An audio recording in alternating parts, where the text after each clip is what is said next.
Students, हमारे YouTube channel experience tutor में आपका स्वागत है। आज हम लोग डिस्कस करेंगे क्लास 12 का फिजिक्स। इसमें हम लोग डिस्कस करेंगे सबसे इम्पोर्टेंट क्वेश्चन। तो चैप्टर है इलेक्ट्रोस्टैटिक्स के। ठीक है, सबसे इम्पोर्टेंट क्वेश्चन। ये आज का क्लास काफ़ी इंटरेस्टिंग है और महत्वपूर्ण है। आज का क्लास स्टार्ट करने से पहले आप लोगों से निवेदन है, अगर आप हमारे YouTube चैनल एक्सपीरियंस ट्यूटर को अब तक सब्सक्राइब नहीं किया है तो प्लीज़ सब्सक्राइब बटन को क्लिक करके सब्सक्राइब कर लें और बेल आइकन के नोटिफिकेशन को ऑन कर लें। इससे आप हमारे कोई भी वीडियो मिस नहीं करेंगे और आपको ऑटोमेटिक नोटिफिकेशन मिलता रहेगा जब भी कोई वीडियो हम अपने चैनल पर अपलोड करेंगे। हमारे वीडियोज़ को ज़्यादा से ज़्यादा शेयर कीजिए, लाइक कीजिए और कमेंट कीजिए। चलिए आज का क्लास स्टार्ट करते हैं। तो सबसे इम्पॉर्टेंट क्वेश्चन डिस्कस करने से पहले हम लोग डिस्कस करेंगे कि क्वेश्चन का पैटर्न। याद रखिए, आपका मैक्सिमम मार्क्स जो होगा डेरिवेशंस में होंगे और आपके न्यूमेरिकल्स में होंगे। ठीक है, इन दोनों को मिला के मैक्सिमम मार्क्स आपका कवर होगा और उसके पास बाद जो बचेंगे कुछ ऑब्जेक्टिव्स होंगे और कुछ दो छोटे क्वेश्चंस होंगे रीजनिंग टाइप के और डेफिनेशन टाइप के। ठीक है, तो उन डेफिनेशन टाइप के क्वेश्चंस में जितने भी हमारे लॉज हैं, प्रिंसिपल्स हैं, उनको आप याद कर लीजिए। तो उनमें से दो डेफिनेशंस तो पूछते ही पूछते हैं मिनिमम। ठीक है, चलिए आज का मेन टारगेट है हम लोग डेरिवेशन टाइप के लंबे लंबे जो क्वेश्चंस होते हैं डिराइव करने वाले, उनको पहले देखेंगे और इलेक्ट्रोस्टैटिक चैप्टर का जो मोस्ट इंपॉर्टेंट क्वेश्चंस है वो डिस्कस करेंगे। तो सबसे पहले कूलम के नियम। तो कूलम के नियम के अनुसार देखिए, यहाँ पे शॉर्टकट दो चार्ज है, मान लीजिए Q1 और Q2 और इनके बीच की दूरी है मान लीजिए R। तो कूलम के नियम के अनुसार इनके परिणाम के मीन्स क्या होगा, मान लीजिए F है तो F अनुपात होगा, समानुपाती होगा किसके, इनके चार्ज के, और व्युत्क्रमानुपाती होगा इनके दूरी के वर्ग के। ठीक है, और यही पे यहाँ पे ये समझाया गया है। शॉर्टकट में मैं ये बता देता हूँ। उसके बाद ये इसको प्रोपोर्शनलिटी भी कहते हैं, समानुपाती इसको हटा के एक कांस्टेंट के लगाते हैं। ठीक है, जब भी कोई समानुपाती रहेगा उसको हटाने से ही एक कांस्टेंट हम के लगाते हैं जिसको प्रोपोर्शनलिटी कांस्टेंट कहा जाता है। अब के का मान जो होता है 1/4 पाई एप्सिलॉन नॉट होता है और 1/4 पाई एप्सिलॉन नॉट का मान जो होता है वो 9 × 10⁹ होता है। ठीक है, ये ठीक है, ये कभी कभी ऑब्जेक्टिव में पूछा जाता है। कूलम लॉ कम से कम मिनिमम 1 मार्क का पूछा जाएगा या मैक्सिमम 2 मार्क का। ठीक है, ये परिभाषा है। तो ये पहला हो गया।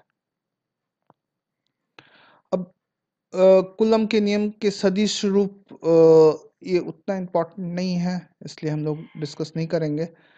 बाद में जो गैर इम्पोर्टेंट जो हैं उनको बाद में हम डिस्कस कर लेंगे। ठीक है, अध्यारोपण ये इतना ज़्यादा इम्पोर्टेंट नहीं है। विद्युत क्षेत्र ये उतना ज़्यादा इम्पोर्टेंट नहीं है। हाँ, एक इम्पोर्टेंट है, ये धनात्मक और ऋणात्मक आवेश के विद्युत क्षेत्र अथवा विद्युत बल रेखाएं। याद रखिएगा, कोई भी धनात्मक आवेश का विद्युत बल रेखाएं किधर बाहर की ओर पॉइंटेड होंगे। ठीक है, जैसे ये दिखाया है। और हाँ, दूसरे टाइप के क्वेश्चन आते हैं जो ग्राफ वाले, ये ऐसे फिगर वाले, ऐसे वाले, इनको आप याद रखिएगा। ठीक है, ये टाइप 2 के क्वेश्चन हो गए। ठीक है, और ऋणात्मक वाले उनकी ओर पॉइंटेड होंगे, क्या, विद्युत बल रेखाएं। ठीक है, इसको याद रखना है। उसके बाद द्विध्रुव। द्विध्रुव का डेफिनेशन तो बड़ा ही सिंपल है, समान और ऑपोजिट चार्ज। हाँ, एक पॉजिटिव तो दूसरा नेगेटिव, कुछ डिस्टेंस जैसे यहाँ पे 2L के डिस्टेंस से पृथक हैं, तो ये एक द्विध्रुव बनाते हैं। ठीक है, इनका द्विध्रुव आघूर्ण P कहलाता है। P = Q × 2L होता है। चार्ज Q और गुने इनका बीच का डिस्टेंस। ठीक है, इनका SI मात्रक कूलम मीटर होता है। ये ऑब्जेक्टिव के लिए है और यह एक सदिश राशि होता है। द्विध्रुव का ये है। तो ये एक इम्पॉर्टेंट है, छोटे क्वेश्चन में पूछे जाते हैं। अच्छा, विद्युत द्विध्रुव के कारण इसकी अक्षीय स्थिति की विद्युत क्षेत्र ये उतना हाँ, ये इम्पॉर्टेंट है, ये इम्पॉर्टेंट है, इसको हम लोग करेंगे अभी, इसको समझाते हैं। दूसरा इम्पॉर्टेंट क्वेश्चन है, विद्युतीय द्विध्रुव के कारण अक्षीय स्थिति में विद्युत क्षेत्र का मान निकालना है। ठीक है, तो यहाँ पे समझिए अच्छा से, ये एक द्विध्रुव है, ये ए और बी, जहाँ ए पे माइनस क्यू और बी पे प्लस क्यू रखा हुआ है। इनके बीच का डिस्टेंस है 2L है और इनके मध्य बिंदु से ओ से एक स्थान है, वहाँ पे यहाँ पे इस पॉइंट पे हमें का डिस्टेंस क्या हो गया, R है। ठीक है, और यहाँ पे हमें अक्षीय स्थिति में इनका क्या निकालना है, ई का वैल्यू ई का मान निकालना है।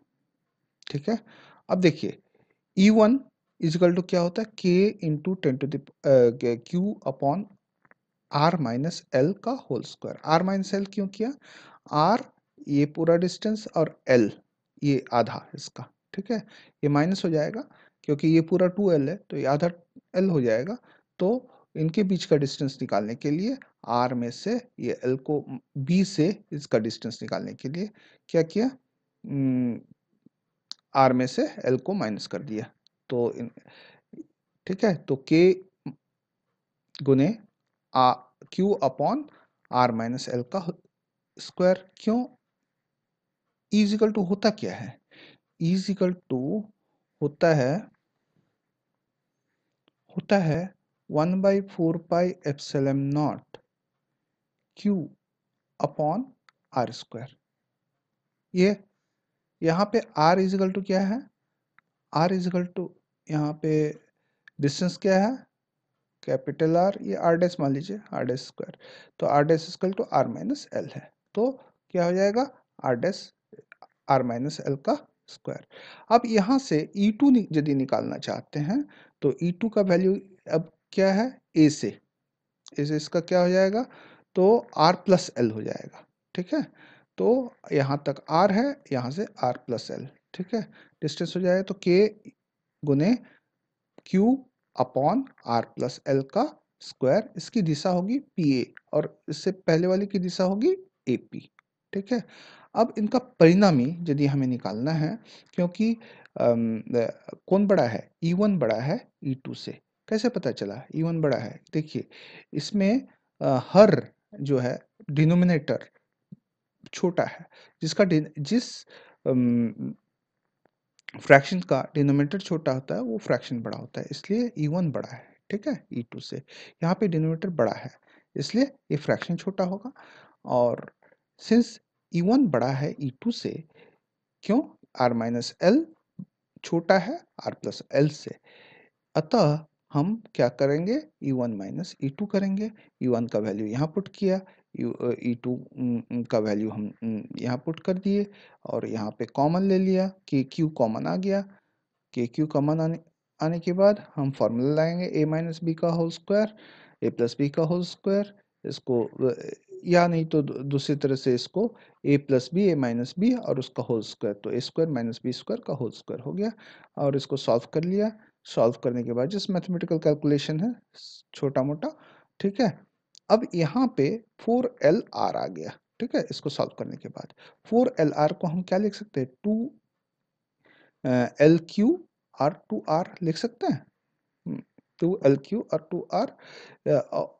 और उसके बाद हम कहाँ से आया ये Q यहाँ से आया ये Q, और 4LR को आधा आधा कर दिया, मीन्स 2R कर दिया और 2L कर दिया, मल्टीप्लाई कीजिए तो 4LR ही होगा। क्यों किया, क्योंकि हम P लिख सकते हैं, 2LQ को हम P लिख सकते हैं। तो यहाँ पे P लिख दिया और 2R, तो 2PR आ गया। K K2PR upon R square minus L square का होल स्क्वायर। ठीक है, अब ये द्विध्रुव आघूर्ण है क्या P, और K का वैल्यू यहाँ पे 1/4 पाई एप्सिलॉन नॉट बैठा दिया।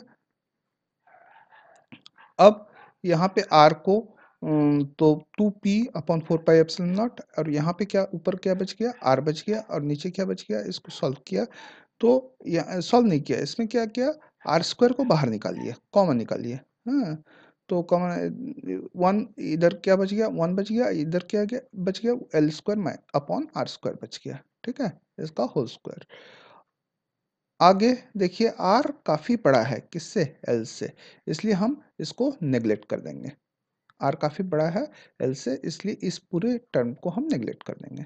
तो हमारा क्या बच गया, सिर्फ आर R4 बचा और ऊपर R बचा, तो एक R कट गया तो RQ बचा। तो ये हो गया आपका वैल्यू अक्षीय स्थिति में E की वैल्यू। ठीक है, ये हो गया। और दूसरा है आपका, ये भी उतना ही इंपॉर्टेंट है, एक द्विध्रुव के मध्य विभाजक अभिलंब या निरक्षीय स्थिति में पर स्थित किसी बिंदु पर द्विध्रुव के कारण विद्युत क्षेत्र।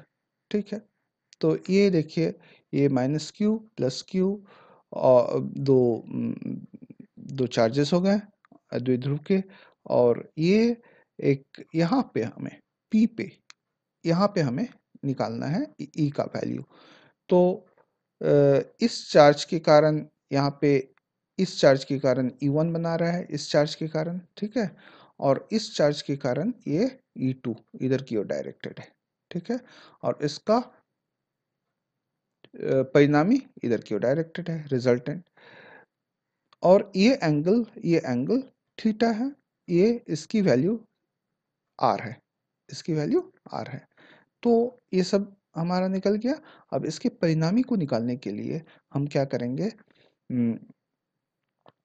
इनका कंपोनेंट्स निकालेंगे। तो कंपोनेंट्स कैसे निकलेगा, याद रखिए, कंपोनेंट्स निकालने का सबसे आसान और तरीका, तो ये एंगल कितना हो जाएगा, ये भी थीटा हो जाएगा, क्योंकि ये थीटा है और ये थीटा हो गया। तो एंगल देखिए, जो कंपोनेंट निकालना है, किसका कंपोनेंट, मान लीजिए E1 का कंपोनेंट निकालना है।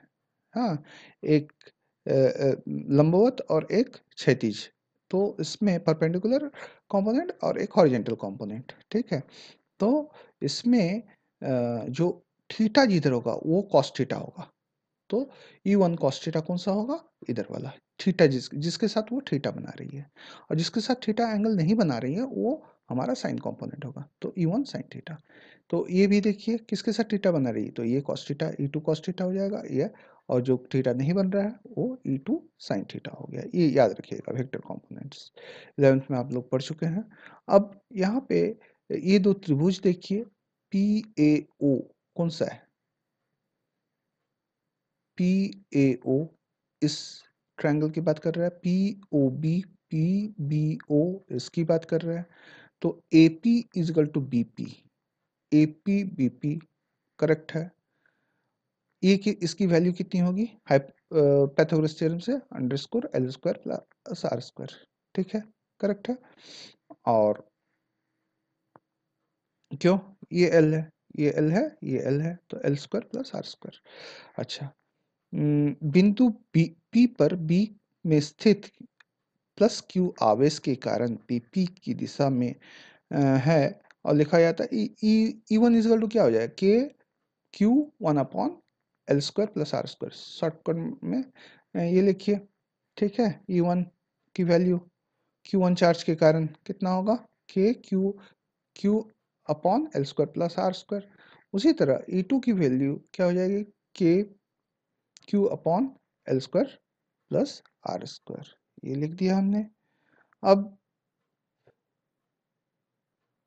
आगे बढ़िए, अब E के बदले में हम क्या लिख सकते हैं, E1 cos theta plus E2 cos theta. कहाँ से आया ये हमारा परिणामी, यहाँ पे चित्र में हमने लिखा है ना, E इधर है परिणामी इसका, E1 cos थीटा, ये है पूरा परिणामी इसका, E1 cos theta plus E2 cos theta.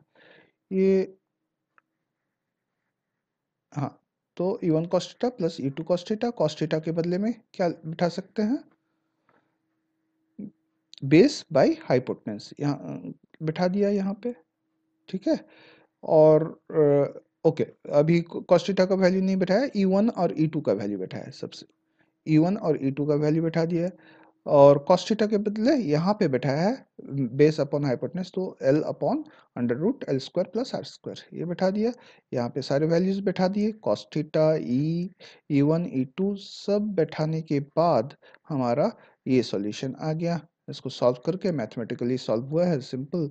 ये आर स्क्वायर काफ़ी बड़ा है एल स्क्वायर से, इसलिए इस पोर्शन को हम नेग्लेक्ट कर देंगे, तो सिर्फ बचेगा हमारा 4 pi p upon 4 pi epsilon naught r, और पी क्यू 2L क्यू को हम पी लिख देंगे, ठीक है। तो ये हो गया हमारा अक्षितिज स्थिति पे, ठीक है, ई का वैल्यू। तो ये दोनों बहुत ही इंपॉर्टेंट हैं, ठीक है। तो अच्छी तरह से आप लोग रिवाइज कर लीजिए। अब एक समान क्षेत्र में विद्युत द्विध्रुव, ये भी एक इंपॉर्टेंट क्वेश्चन है। तो यहाँ पे इस चित्र को देखिए, यहाँ पे एक द्विध्रुव रखा हुआ है, ये माइनस क्यू, ये प्लस क्यू, इनके बीच का डिस्टेंस है 2L, ये थीटा एंगल बनाती है किसके साथ, ये ई के साथ, ये ई का इस दिशा में है, विद्युत क्षेत्र, ई मतलब विद्युत क्षेत्र इस दिशा में काम कर रही है, विद्युत क्षेत्र के साथ ये थीटा एंगल बनाती है द्विध्रुव।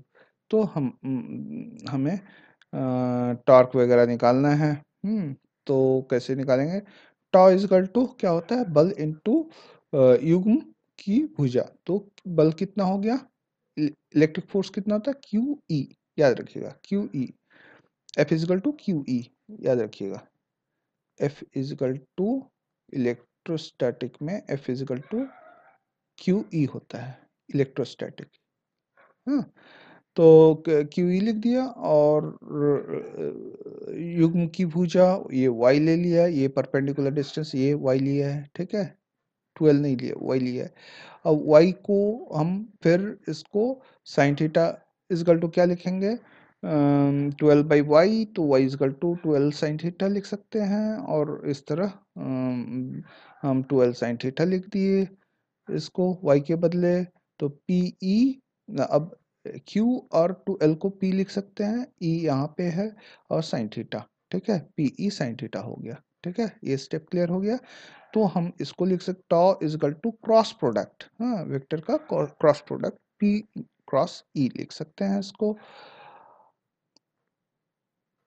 तो जब थीटा 0 होगा तो क्या होगा, बल आघूर्ण 0 होंगे, और जब थीटा 90 डिग्री होगा तो द्विध्रुव पर बल आघूर्ण अधिकतम होंगे, इनको याद रखिएगा, ठीक है।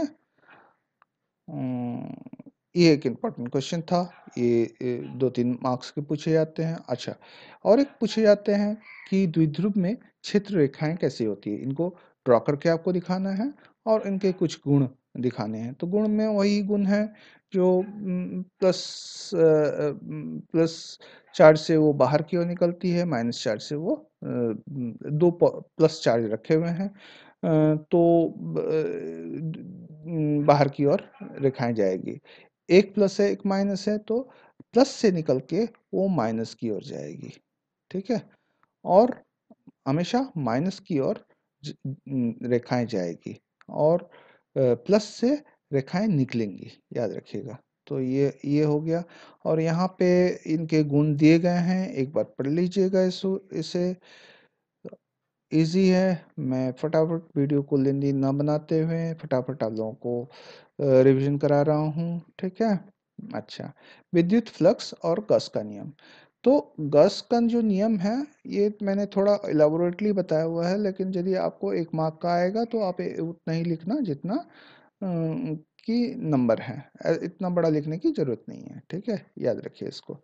तो गॉस का नियम क्या है, एक बंद गॉस पृष्ठ में गुजरने वाला जो नेट फ्लक्स होता है वो तल के अंदर कुल आवेश को एप्सिलॉन नॉट से भाग देने पर प्राप्त किया जा सकता है। तो कुल आवेश मान लीजिए Q है, एक बंद गॉस पृष्ठ में, और तो ये इज इक्वल टू इतना होगा, ठीक है। नेट फ्लक्स फाई ई करेंगे इसको, हाँ, नेट फ्लक्स कितना होगा, क्यू या Q not upon epsilon not, या क्यू अपॉन एप्सिलॉन नॉट, जो जो भी लिखें, तो वो होता है। और दूसरी तरह से भी हम इसको डिफाइन कर सकते हैं, delta flux is equal to E. अच्छा, यहाँ पे देखिए, इसको उतना इसको समझना नहीं है, जस्ट गॉस का नियम पूछता है, हाँ, तो ये आप याद रखिएगा। इसमें थोड़ा एक्सेस से बताया गया है, इतनी इतना इतना कोई जरूरत नहीं है आपके लिए। तो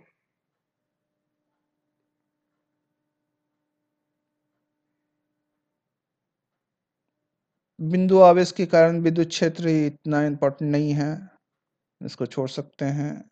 हाँ, एक लंबे रेखीय आवेश के कारण उत्पन्न क्षेत्र, ठीक है, ये इम्पोर्टेंट है, इसको इसको आप कर सकते हैं। तो उसका मैं सीधा, तो गॉस के नियम से क्या होता है, ई इंटू ई dot delta S. Delta S क्या है, एरिया, और ई क्या है, इलेक्ट्रिक फील्ड, ठीक है। तो हम इसको डेल्टा डेल्टा एस के बदले में हम ये सिलिंड्रिकल, ये अच्छा ये है क्या, एक मिनट पहले थोड़ा परिप्रेक्ष्य दे दें। ये इनफाइनेटली मीन अनंत लंबा एक पतला रॉड है, जिसमें जो आवेशित है, और जिसका आवेश का घनत्व सिग्मा है, ठीक है। तो और इसमें कौन सा आवेश है, प्लस प्लस क्यू आवेश पड़ा हुआ है। और एक छोटा सा एरिया यहाँ पे डी डेल्टा एस लेते हैं, और इसका जो विद्युत बल है, विद्युत क्षेत्र है, वो है ई, ठीक है। अब हमें ई की वैल्यू निकालनी है, फ्लक्स की वैल्यू निकालनी है। तो फ्लक्स क्या हो जाएगा, गॉस के नियम से sigma E dot delta X is equal to, delta X क्या है, छोटा सा एरिया है, तो छोटा सा एरिया कितने के बराबर होगा, वो 2 पाई आर एल के बराबर होगा, क्योंकि सिलेंडर का पृष्ठ कितने के बराबर होता है, 2 पाई आर एल, ठीक है। अच्छा, एल जहाँ पे आर त्रिज्या है, एल लेंथ है, लंबाई है, ठीक है। अब गस के नियम के अनुसार sigma pi E is equal to Q upon epsilon naught लिख सकते हैं। तो यहाँ पे फाई ई का वैल्यू, यहाँ पे ई इंटू 2 पाई आर एल यहाँ से आ गया, ठीक है। उसके बाद Q upon epsilon not Gauss के नियम से आया। तो अब हम इसको लिख सकते हैं, क्यू को हम क्या लिखेंगे, सिग्मा एल। सिग्मा एल क्यों, चार्ज डेंसिटी है sigma, charge charge density, charge density means ये सिग्मा, हाँ, is equal to Q upon L होता है, ठीक है। Charge density per unit length, charge per unit length, तो क्यू इज इक्वल टू क्या हो जाएगा, सिग्मा इंटू एल हो जाएगा ये। तो ये हमने लिख दिया यहाँ पे सिग्मा इंटू एल, ठीक है।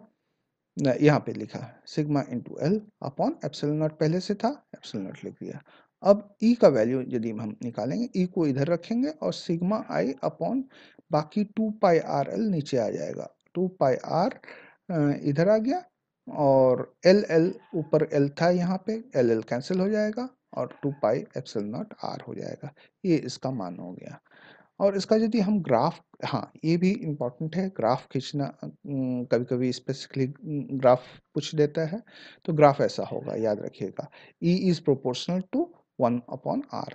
कैसे आया, देखिए यहाँ पे E is equal to sigma आई 2 पाई एप्सिलॉन नॉट और R है, ठीक है। ये पूरा ये पूरा का पूरा कांस्टेंट है, तो हम इसको तो ये प्रोपोर्शनल हो गया किसके, आर के, इन्वर्सली प्रोपोर्शनल हो गया, व्युत्क्रमानुपाती ये हो गया आर के, ठीक है।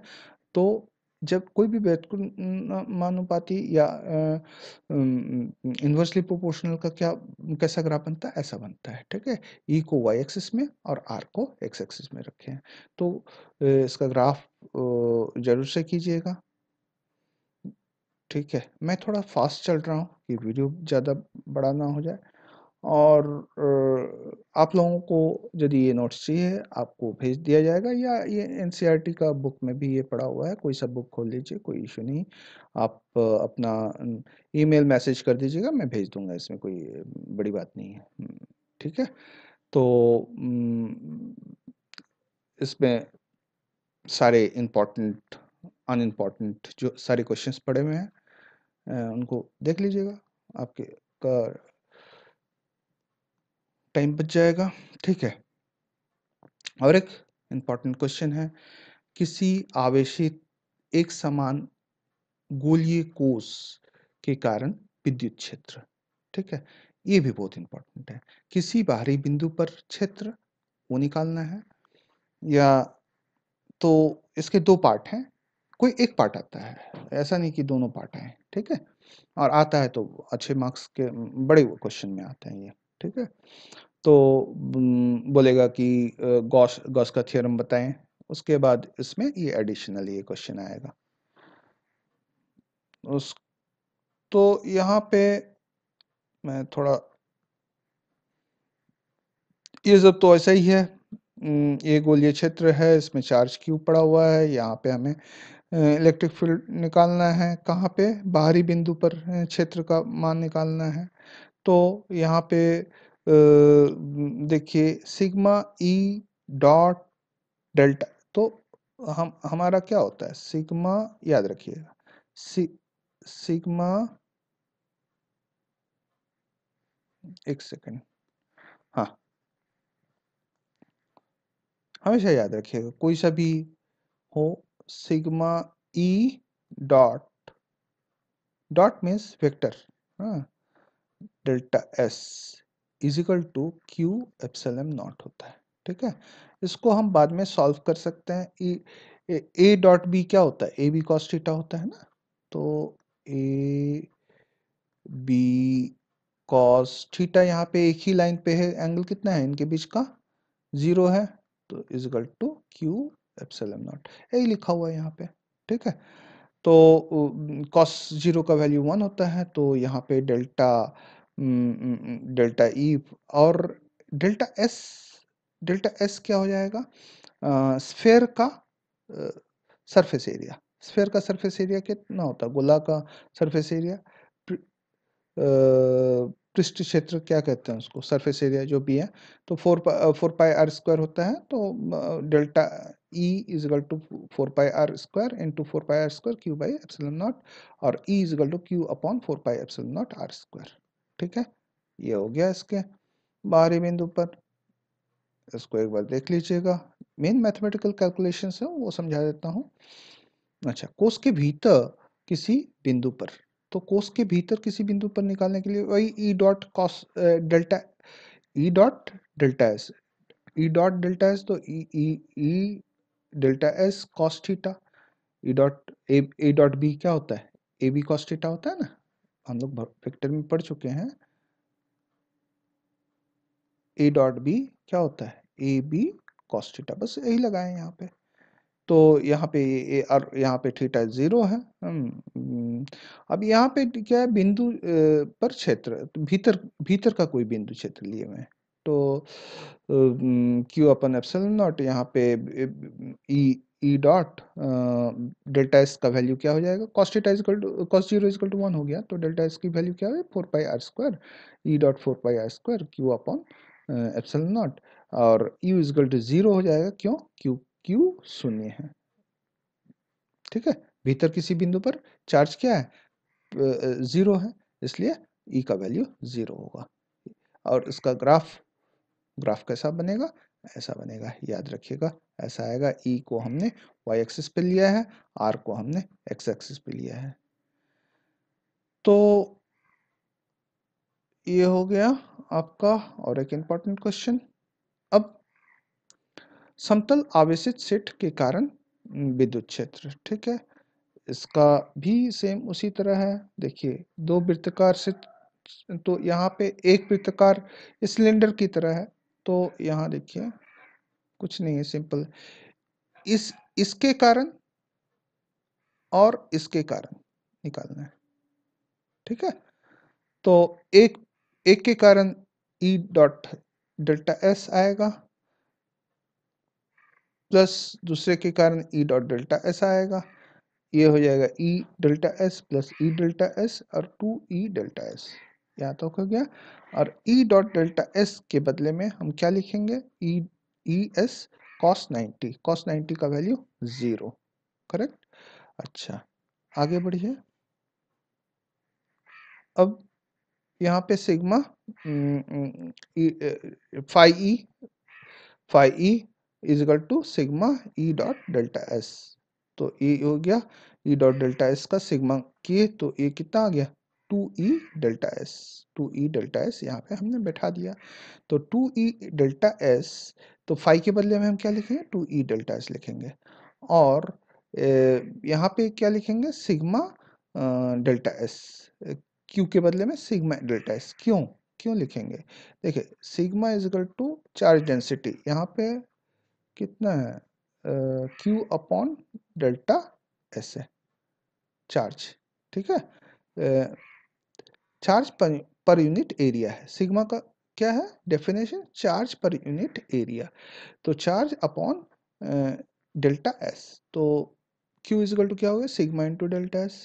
यहाँ पे लिखा हुआ है sigma into delta S, upon epsilon not था, अपॉन एप्सिलॉन नॉट है। अब देखिए यहाँ पे डेल्टा एस इधर भी है, डेल्टा एस इधर भी है, हम कैंसिल तो नहीं करेंगे, हम जस्ट ऐसे नेग्लेक्ट कर सकते हैं। कैंसिल नहीं कीजिएगा, बस नेग्लेक्ट कर दीजिएगा। नेक्स्ट में 2E है तो E इज इक्वल टू ए 2 इधर आ गया, बस ये हो गया आपका मान, E का मान, E का वैल्यू। करेक्ट।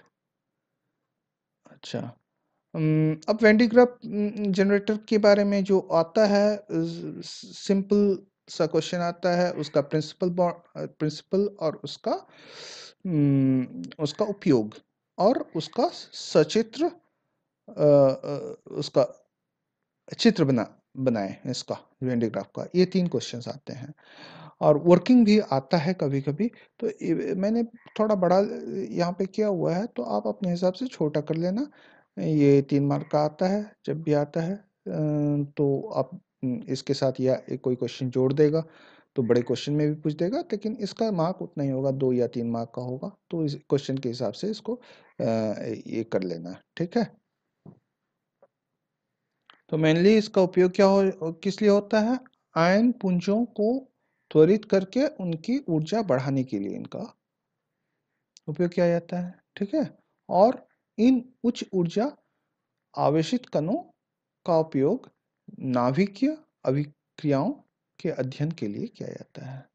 और दूसरी बात है कि यह 10 लाख वोल्ट तक की विभवांतर उत्पन्न कर सकता है। ठीक है, यह एक स्थिर विद्युत युक्ति है और 10 लाख वोल्ट तक विभवांतर उत्पन्न कर सकता है।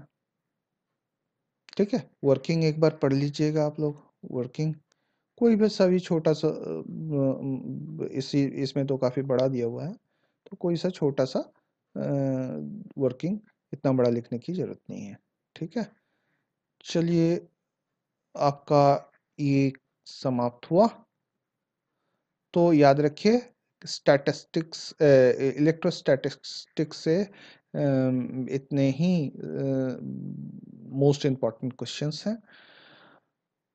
उम्मीद करते हैं कि आप लोगों को वीडियो पसंद हो आया होगा और आपके काम का होगा। यदि आप समझते हैं कि ये आपका ये वीडियो थोड़ा सा लाभ पहुंचाएगा तो प्लीज़ लाइक कर दीजिए और कमेंट कर दीजिए।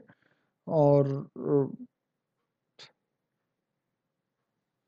नेक्स्ट क्लास में हम कुछ और चैप्टर्स के इम्पोर्टेंट क्वेश्चंस डिस्कस करेंगे।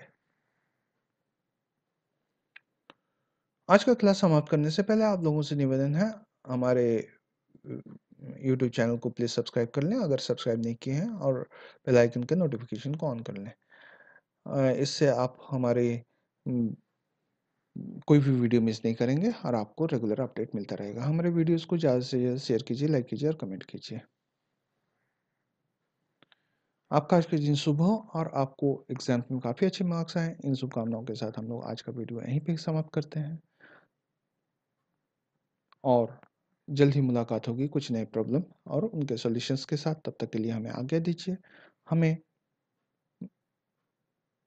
हमारी आशा है कि आप लोग हमारे वीडियोज़ को पसंद कर रहे हैं। Thank you very much.